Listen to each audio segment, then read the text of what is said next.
Hello, welcome to Miss Keon, the podcast. For those of you who don't know, I am a full-time cosmetologist located in the DMV area. I've been treating and styling hair for 21 years, and as I started to count down the years to my retirement, I decided to start podcasting. If you had the opportunity to be in my company, then you know I enjoy a good chat.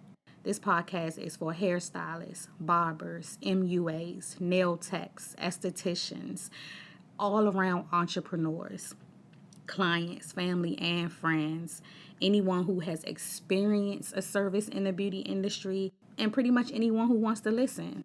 If you're in the beauty industry, you know that we are constantly holding back our true thoughts and feelings in the name of professionalism. But I assure you, this is a safe space. You can look forward to hearing from some of my favorite beauty professionals. We'll be sharing our salon stories behind the chair and so much more. With that being said, thank you for listening to my first podcast titled Propaganda. Warning, this episode may come off as extremely judgmental. Full transparency, I recorded this episode multiple times because my list is quite long and I realized that some of these things really gets me tight. But anyway, if you're on TikTok, it's a possibility that you've seen one of the newest trends where people are sharing propaganda that they are not falling for. So, propaganda, ideas, facts, or allegations spread deliberately to further one's cause or to damage an opposing cause. A wide range of materials and media are used for conveying propaganda messages, which changed as new technologies were invented, including paintings, cartoons, TV shows, and websites. More recently, the digital age has given rise to new ways of disseminating propaganda. For example, bots and algorithms are used to manipulate public opinion by creating fake or biased news to spread it on social media or using chatbots to mimic real people in discussions in social networks. Now, instead of posting my lengthy list on social media, I decided to share it with my listeners. So here we go. Propaganda I'm not falling for as a hairstylist. Number one, paying more for salon rent than I do to live. I have been there. I have done that. And I'm not willing to do it ever again. For me, the goal is to live as comfortable and free as possible. And when I think about the amount of rent that some of these businesses are charging, it is so sad because let's be for real. Most of us didn't have the financial boost to get us started. We had to work from nothing, like literally get it out the mud. And if you want to appear as professional as possible, you don't really want to be doing this from your home. Unfortunately, that puts us in a position a lot of times where we're paying more for rent to work. The big picture is taking care of you and doing what's best for you and your family. However, I just think when it comes to paying booth rent, studio rent, the wise thing would be to choose a place that is really within your budget, even if it's not exactly what you want at the time, until you could be in the position to live how you want. Unless, by the grace of God, you have some family or friends who will allow you to live comfortably under their roof while you are pursuing your dream. I definitely slept on a few sofas, throughout the years, like trying to get myself together. But I have come to the conclusion that If I have to work somewhere that is not necessarily where I want to be at the time just to get to my end goal, that's something that I'm definitely willing to do at any moment, especially in this economy. It is just too wild right now. I don't want to stay on that for too long. All of these things that are on my list is topics that I definitely intend on getting into in depth in later episodes. Moving on to number 2, salon suites are better than open floor salons. That's propaganda I'm not falling for. I am standing behind open floor salons. I personally think they are a good vibe, and especially when management is caring, understanding, but also make sure that salon runs properly. Yeah, I'm all for open salon. Like I'm in a studio now, but I miss open floor so much. And not that I plan on opening a salon, but if I did, it would be a open floor for sure. For sure. I think we are missing that community that salons used to have. However, I 100% understand why so many beauty professionals have chosen to take the route of owning a salon suite or studio or whatever the case, because it's difficult when you're in a salon. You don't really see yourself growing. You don't have like privacy. There's no respect. People don't clean up behind themselves. So many things like that. I understand 100% why they do that. And also, again, to go back to my first point, some open floor salons cost the same amount as private studios. There's pros and there's cons. And I do think that right now, salon suites has taken over in such a way that it can be difficult for salon owners. If you don't have enough stylists working, then more than likely the rent is going to be higher to accommodate for, yeah. See, another topic, another day. We'll get into it. But anyway, moving on to number 3. Hairstyling isn't a real job. Huh? Who said that? Who said that? Like, who says that? Who believes that? Who believes that? Like, for real. Comment, step to the front, and stand on it. I'd really love for you to stand on it. Like, how is it not a real job? And for those of you who don't know where that came from, and you're just as confused as I am about this, it shows up when they ask you, is this all you do? Oh, you don't have another job? You don't have a real job? That's how they believe that it's not a real job. They actually ask you these things. But moving on, because I won't stay on this one because I honestly can't believe people feel this way. Number 4, propaganda I'm not falling for. The client is always right. Are we serious? In 2025, are we still saying that the customer is always right? I'm not a fan. I mean, let's be real. I'm a client as well. I'm a customer as well. Like, I know that we're not always right about everything. No one is. And a lot of times, it's not that they're wrong. It's that they're wrong in the way that they go about things. That's the issue that I have. Moving on to number 5.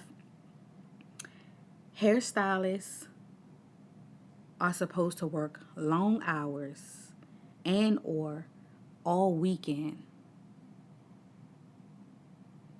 because it's the hustle. It's the hustle. Like, your job is a hustle, so it's required of you. Like, what are you doing if you're not working all day and all weekend. Just imagine 21 years of late nights all weekend, hard work. Like, it's hard work. I know it's beauty, and people tend to downplay the importance of beauty and its role in self-care and confidence and everything. I know people tend to do that, but it is work. And to do that nonstop, you have built your clientele where maybe you say, you know what, I don't want to work late so much now. I'd like to get home in time to cook a decent dinner. I like to spend some time with my family on the weekends. And personally, I don't have children. So for the stylists and the business owners who do have children, my God, I sympathize with what you are constantly dealing with. Like, maybe you have to leave work early and go pick your children up.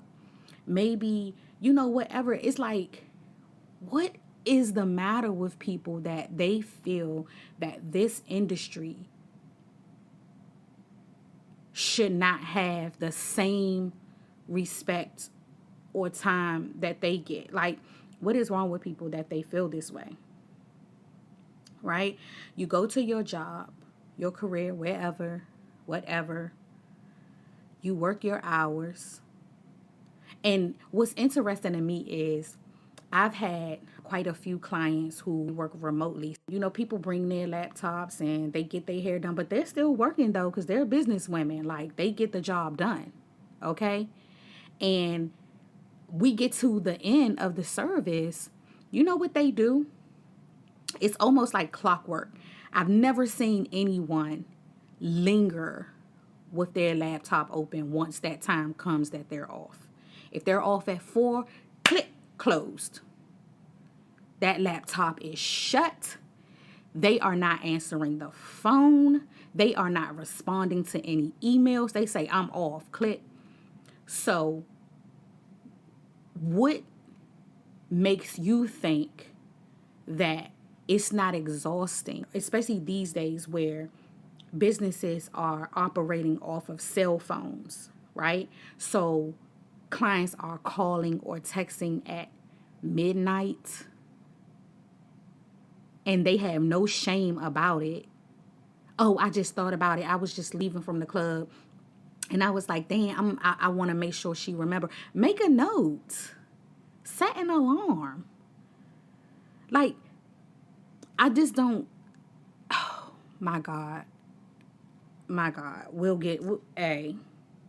I'm trying, y'all. See what I'm saying? I said I'm specifically trying not to make this sound so judgmental, but starting this first episode with propaganda, it's just, it is crazy. It's like, it's so much that goes on behind the scenes.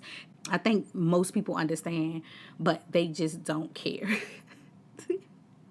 We want y'all to care. We really want y'all to care a little more, because as long as people have this mentality that they hold the power because they have the money, and then the stylist has this mentality over here that we hold the skill, so we hold the power, we're going to keep on bumping heads until both respect one another. Like, it's just point blank, period. That's what it's going to have to take. Okay, moving on. Number 6. I am not falling for servicing clients that I'm uncomfortable working with. I'm not going to stay on that one, y'all. I'm going to move on. Number 7, mistaking people pleasing as professionalism. What? How often are you at work and you know that this is not acceptable. But you deal with it and you tolerate certain things knowing that it is an inconvenience to you. It makes you uncomfortable. But you do it because if you don't, you have to deal with the backlash of being called unprofessional. So I decided to look up the definition of professionalism. And what I found was the practicing of an activity, especially a sport, by professional rather than an amateur. So if I tell you that I'm not available that day and that I cannot accommodate because you're all over the place and it's just not good for my mental, baby, that's not unprofessional. I'm still a professional. I still have the skill. I'm not an amateur. You just don't like that I set a boundary and it makes you uncomfortable because you didn't get your way. People throw the word professional around like confetti. I just refuse to mistake people pleasing for professionalism. I refuse. I think, yes, I'm in a business to service my clients, and for those clients, I do want you to be pleased, but I cannot be a people pleaser because it is draining. I've literally put myself in positions that I knew from the very beginning this was not going to work out for me. Like I knew it. 10 seconds in, the way that the conversation was going with a client, I knew it wasn't going to work for me. And I still did it because I want to be professional. But I was really people pleasing because I knew this wasn't going to work for me. I knew I needed to be home by 8 p.m. And that if that client showed up after a certain time based on the service that they were requesting, it wasn't going to work out. But I did it anyway. And then I was late for a family event, or I was late for something with my spouse. And unfortunately, that put my personal life in jeopardy. I'm not willing to do it anymore. Moving on. Propaganda I'm not falling for. Old school versus new school comparisons. I am so over it. I am so over it, y'all. It's like, what in the world is going on where we keep comparing old school to new school? Some people who are so new school, let's get on clients for a second. Some clients are so new school, they don't know a thing about old school. And for the ones that do know about old school and they keep whining about, oh my God, I just miss old school. My question is, how good were you to an old school stylist? I really want to know. Again, 21 years, I came up under these stylists. Were they the bomb? Yes, they were. Was it a good experience? Yes, it was. But behind the scenes, were they overworked? Were they underappreciated? Was their boundaries constantly being crossed? Yes, they were. Yes, they were. And so again, you want what you want so that it can benefit you, but you're not really thinking about them as people, as a person. Moving on. Charging more for wig placements than braid services. What? The math, when I say the math is not mathing on that, it is not mathing at all, not even a little bit.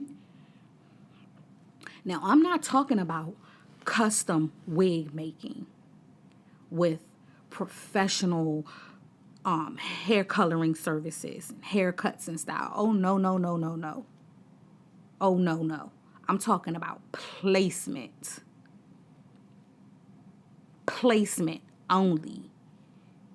I can never understand how someone pays more for a wig placement than expect a full head of booty length, boho, extra small braids to cost less than a wig placement.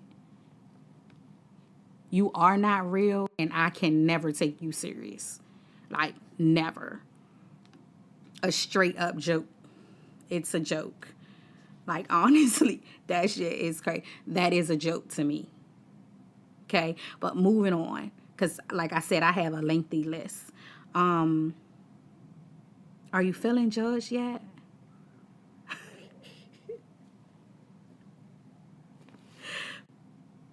Number 10 is protective styles after protective styles. The word protective has so many people in a chokehold. Like, so many. What is the point in wearing a protective style if you're not protecting your hair? Like, why are you saying protective styling when your hair is not being protected? I don't get that. And then we do it over and over and over and over and over again. And then we go, oh my gosh, my hair is standing right here. Is it because, yeah, it's because we're doing the same exact thing over and over again, and it's causing traction. Like, the psychology that goes into this is wild. It's like knowing that you gain weight and asking your man, do I look chubby in this dress? Yes. You know you look chubby in the dress. You gained a little weight, and it's okay. But you want him to tell you, nah, you don't look like you gained weight. You still look good. Why would you make him, like, why do you want him to lie to why do you want him to lie to you like that? Why do y'all choose things knowing the outcome and then expecting the stylist to lie to you? And I really, you know what?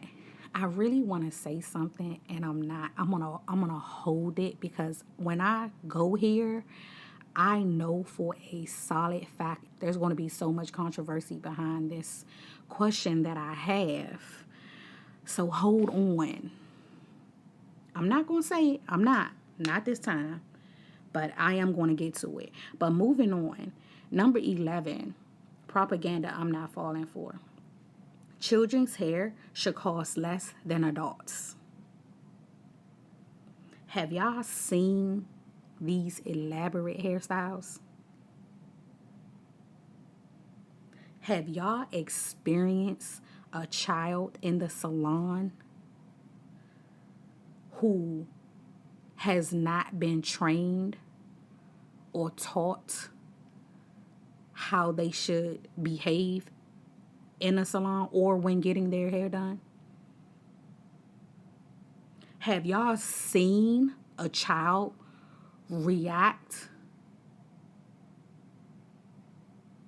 to getting services done who has never been popped with a hairbrush before?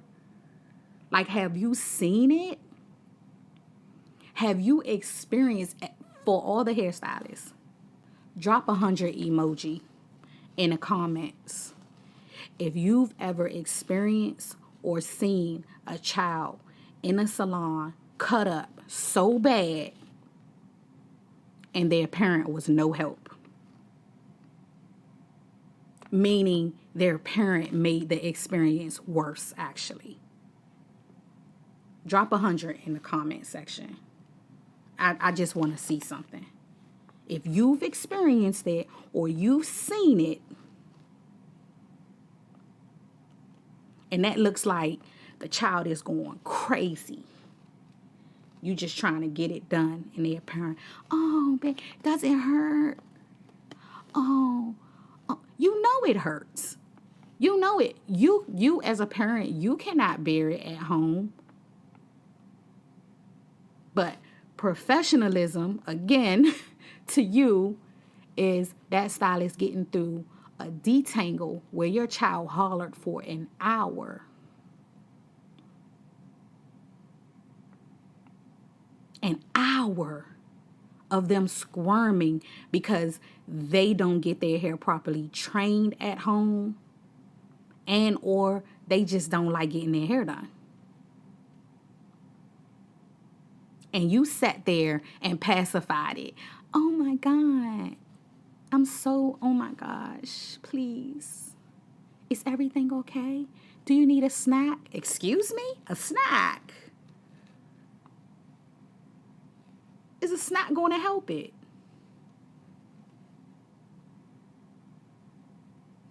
Let me know. Put the hundreds in the comments if you've experienced it or you've seen it. Okay? Put 100 in the comments if you used to do children's hair and you just cannot do it anymore. You can't bear it. Because for some reason, and then you do all of that work and you get to the end and you tell them the price and that, huh? What? That's for a child? That's crazy. What? You're shocked. I'm shocked. I'm shocked that you're shocked. How? How are you shocked? You was here. You saw what I went through. Matter of fact, hold on, wait a minute. That's going to be $100 more. Because now you pissing me off. Because I know you know better. I know you know better. It took me 4.5 hours to get through this child's head. 4.5. I could have done 2 or 3 people in that time. 2 or 3 other clients. And now I have Skittles on the floor, cookie crumbs stuck in the chair, slob on the chair. Let's talk about it. This is why I wholeheartedly believe there should be salons designated for children and people who have the patience and who enjoy servicing children. I like children, love them down, but I don't want to service them all day. Furthermore, I don't want to be paid less because they are a child, because it is hard work.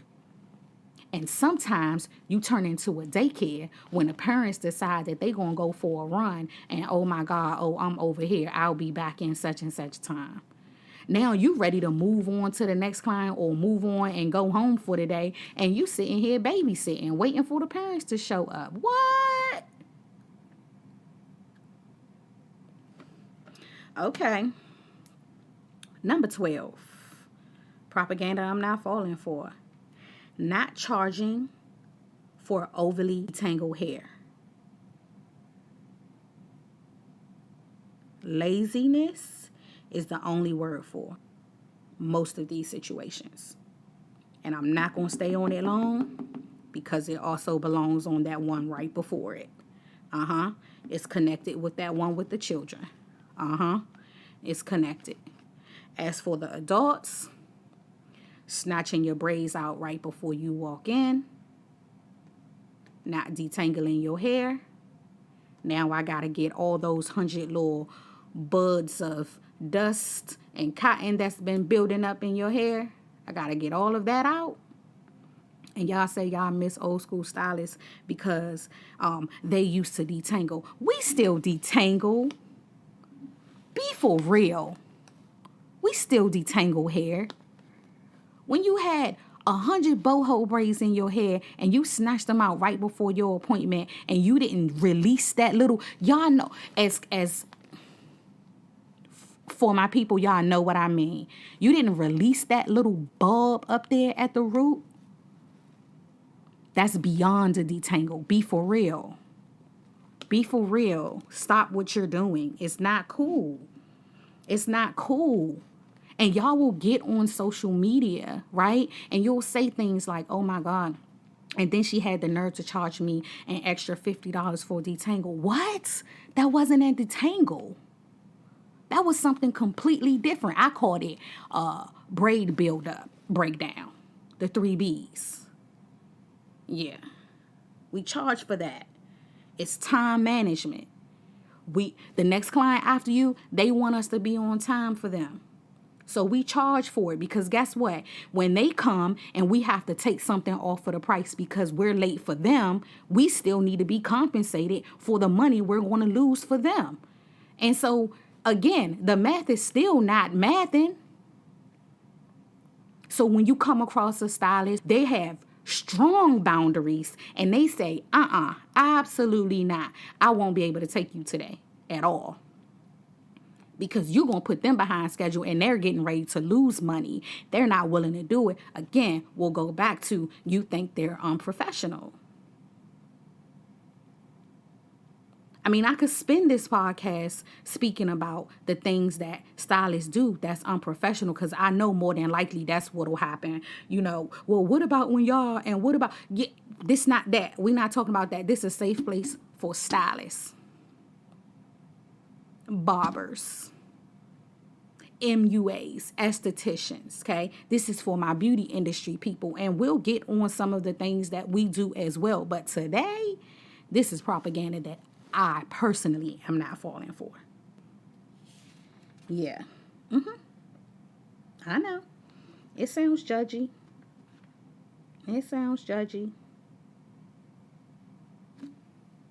But moving on to number 13, answering my phone outside of business hours.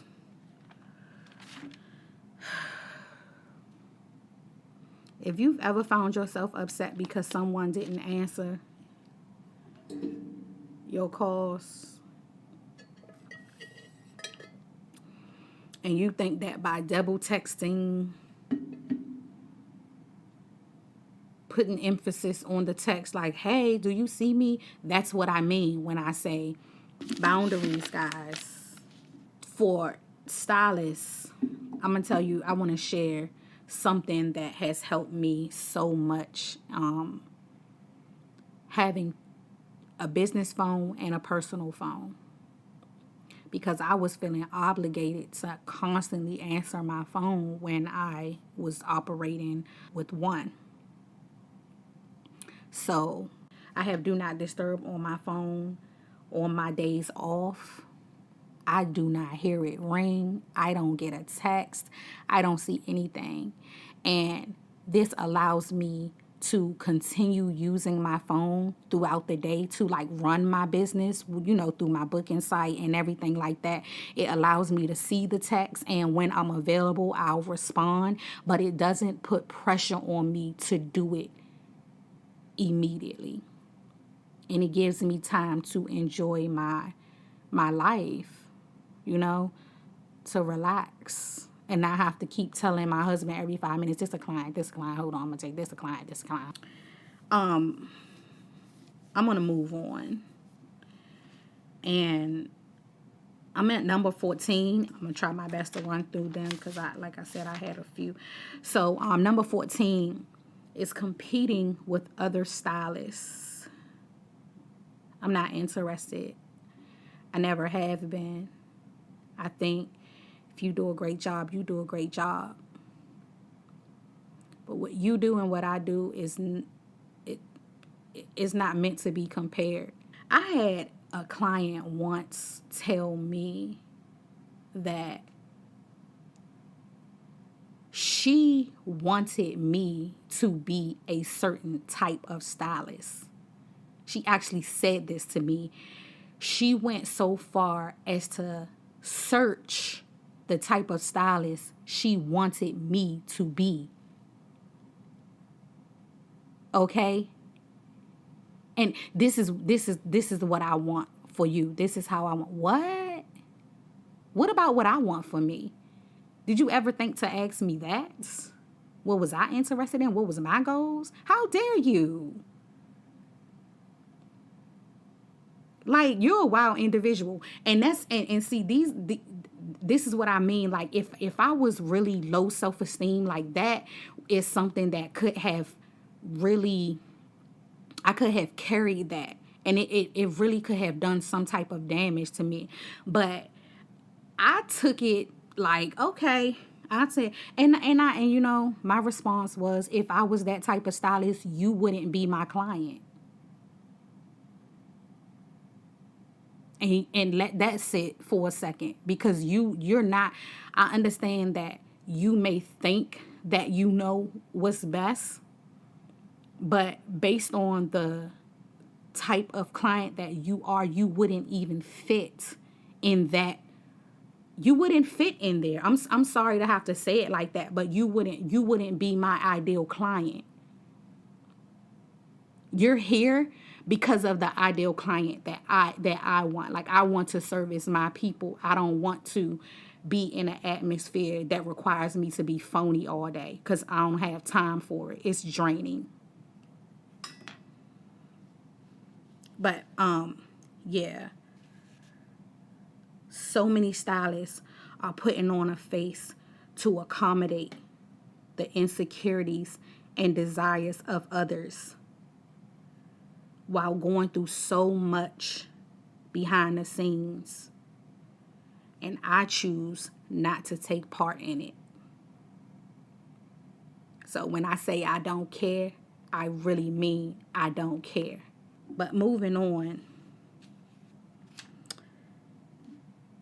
Propaganda I'm not falling for. Number 15. Dirty hair grows faster?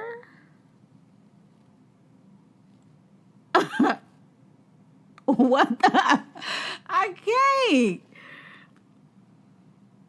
Are y'all for real? No thanks. No thanks. Number 16.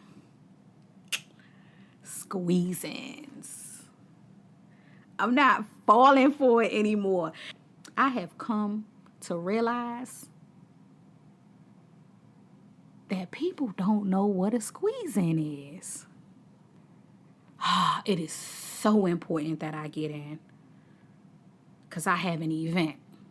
It's not important enough that they planned ahead for the event, but now people pleasing is starting to kick in as a stylist, and you go and put them right in the middle. I have a 10 a.m. and I have a 12:30. It takes me 2 hours to complete my 10 a.m. That is, if there is no mishaps. They're not late. I'm not running behind. I don't get the bubble guts, anything. So here comes people pleasing creeping in. And I say, I can squeeze you in at 12. But I always inform them that I have another client at 12:30. I will have to take her before, once they come in, I will have to take them and get them started and everything. And they think that they're entitled to get out before the client that's after them. That squeezing sits in a chair on a call. They're on speaker. And they go, the person on the other end is like, oh, you still there? I can't, what? Do y'all know what that does? Like how awful that feels? What do you mean, are they still here? First off, you need to communicate with your people better, because they shouldn't have thought for a second that you were going to be in and out. Not when you were squeezed in. In order for you to get in and get out and you were squeezed in, that means that I pushed those other people out of their way, and I'm not doing it. I'm not doing it anymore. Like, that's straight up people pleasing. Like, no, ma'am, I cannot take you. There's another day. There's another day. And if that doesn't work, then this just won't work. Like, squeeze-ins, they don't understand that they are a squeeze-in. They come in, they just, oh gosh, don't get me started. Squeeze-ins, no go. Can't do them anymore. It's so overwhelming trying to service a squeeze-in, especially when they have this hasty energy as if you're on their time once you start their hair. And they say anything. Oh my gosh, the manipulation. They say anything to get squeezed in. And once they are there, that's when they start laying it on thick. Oh, you think you could be done my hair by 1? How? How? How am I going to finish your hair? What? Or you think you could finish my hair by 2? How? When the person that I have after you is scheduled for 12:30 and I should be finished their hair by 2. And I have to stop you to service them. And then I can start you again. That's how that works. You only came here earlier because that was the little space I had to get you started. Because this is what they do. Like, oh, I have somewhere to be and I have to be there by 5. Okay, well, you could come early and I could take you and I could just split you, split your time. But you're not going to be in my chair the whole entire time without any breaks. They don't understand the concept of squeeze-ins, and I just cannot. I always feel like crap afterwards, like once I agree to do them, and then, they come with the BS. Yeah, but number 17, friends and family discounts. And yeah, that's propaganda I'm not falling for. I do have a loyalty card. The more often you come, you'll get 20% off. And they cash them in. Oh, I love when the girls cash them in. I love a loyalty card. I love, love, love a loyalty card. I love the whole idea of it because you spend money with me, you're loyal to me, I give you something in return. And we're talking 20%. That's a lot. That is a lot. Okay? To give off in a discount. And that is 20% off of any service that they receive at Hair by Miss Keon. Any service. But when it comes to family and friend discounts, I feel like number 1, why do you want someone to work all day and then do your hair for little to nothing? Especially if you are the type of family and friend who only come around when you want a favor. Hello? I said especially when you're the type of family and friend who only come around when you want a favor. You do not deserve a discount. You do not deserve these emotional discounts that we constantly feel like we're supposed to do. Again, people pleasing, because we have a skill that you need and you want for yourself. But what do you do to offer something in return? Are you coming to the salon to help them throughout the day to make sure that you could work off that service? We can barter. We could do that all day. But me do it for nothing and my body is already aching, only to see that the moment that person is not getting what they want, they'll go somewhere else and they'll pay that person full price with no problem. What? Moving on. This one may be a little hard to accept, but propaganda I'm not falling for. Natural type 4 hair and pixie styles. I'm not saying that it can't be done. We all know that it can.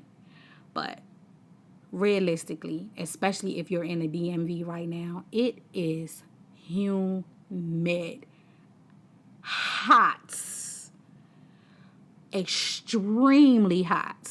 I'm hot right now and I'm in AC. That's how hot it is. And that style is not going to last. It's not.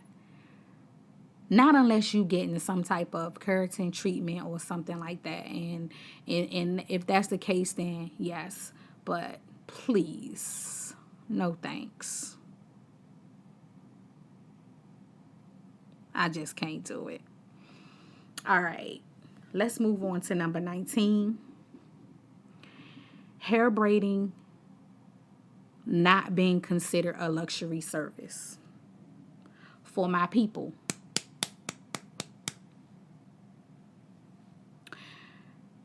y'all are so wrong for that. Y'all are so wrong for that. Some of these braiders are in private studios with heated blankets, snacks all over the place for you, drinks, cappuccinos. When you walk in, they give you the remote. They allow you to pick whatever entertainment you want. You working remotely, they give you an outlet to plug up your laptop. They giving you everything you need. And you have the nerve to say that in 2025, a braid service is not considered luxury. If you use the excuse that culturally it's just something that we do and you shouldn't be paying luxury prices for braids, I want to first say that I think you are a clown and you can care less about your people. No matter how you try to spin it and use reverse psychology and make the stylist out to be the bad guy because they're using what they have culturally known all their life and they turned it into a luxury experience, and because you yourself want it done for nothing, you're beating them down for turning braids into a luxury service. Wow. Disgusting.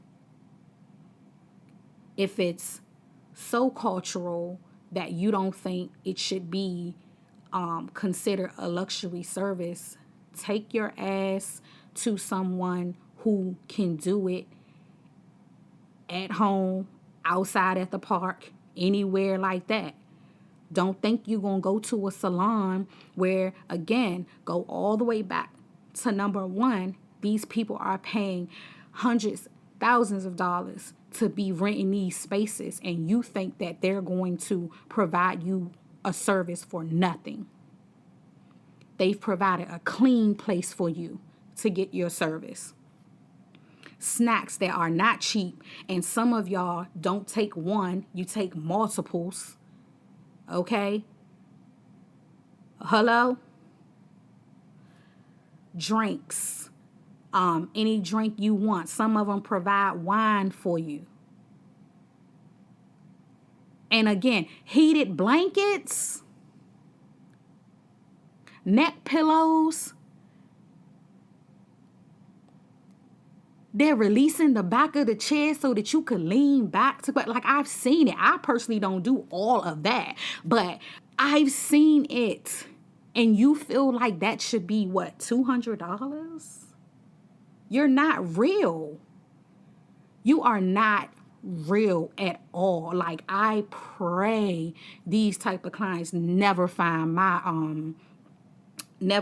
buddies in this business. I pray they never, and if they have them, I pray that they manage to find their way somewhere else, because y'all are not real. Like, braid services most definitely can be luxury. And see, what ticks me off about this right here is the moment that a Black woman wants to live a life of luxury,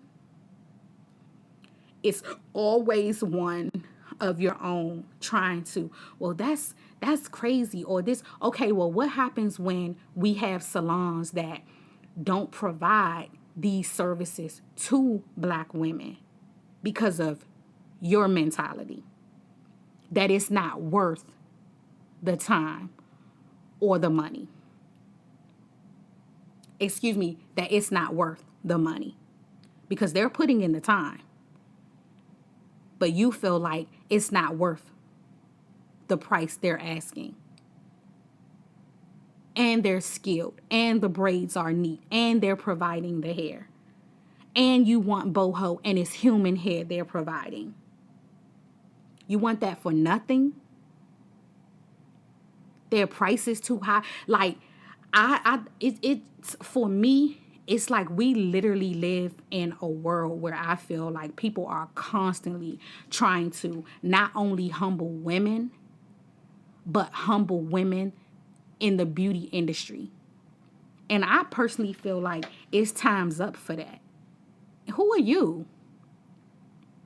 Who are you to humble someone because they charging what they charging for their services and their time, because they put a value on it? All you need to do is say, hey, thank you for that information. I appreciate it. Hopefully we could work together soon, because you obviously felt like their work was something because you wanted to book with them. You wanted the luxury experience on a dime. But then you found out that they don't take dimes or pennies. They keep your coins. We want cash money over here. And they deserve it. One person braiding your hair from beginning to end. They shampooed it. They blow dried it. They provided you with all of the nutrients. Are we serious here? Braids not being considered a luxury service in 2025? Go back to burning the ends, girls, because they not real. They not real.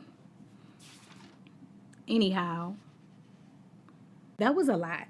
But guess what? I'm done with my list for propaganda I'm not falling for.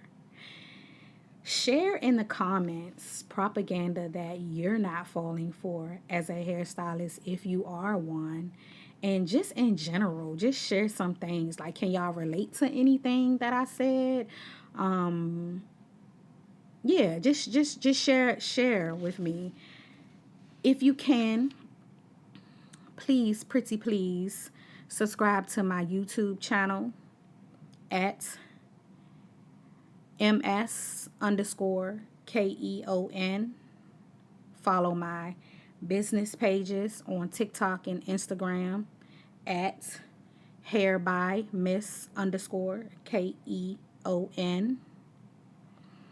And on my YouTube, there will be business, beauty, and lifestyle. You can look forward to seeing some video footage of some interviews that I will be posting in the future, and for my social media behind the scenes and daily content behind the chair. Also, feel free to DM me on some topics that you would like me to speak on. Thank y'all for listening, and I look forward to sharing some more of my thoughts in the future. Bye.